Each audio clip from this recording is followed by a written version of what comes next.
დარტყმა შეიძლება მოულოდნელი არ იყო. დიახ. მაგრამ მოულოდნელი იყო ერთი იმის გამო, რომ ასე ვთქვათ,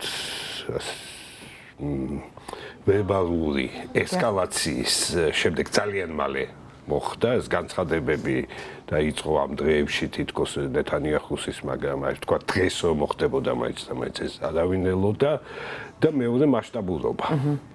ეს არის წარმოუდგენლად კარგად დაგეგმილი ოპერაცია, იმიტომ რომ პირველი რაც შეიძლება ვთქვათ, ხო, ამ შემთხვევაში რამდენიმე სამიზნე არის.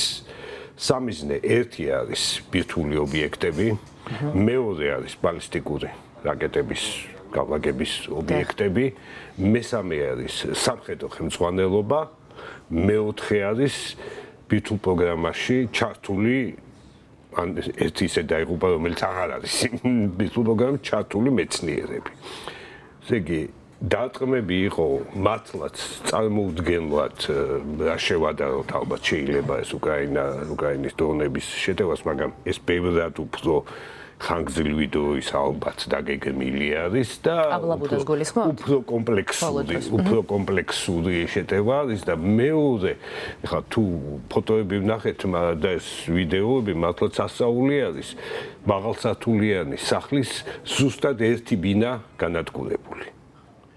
ესე იგი, აქ ისრაელმა ისიც აჩვენა, რომ თავისუფლად შეეძლო პოლიტიკური ხელმძღვანელობის განადგურებაც.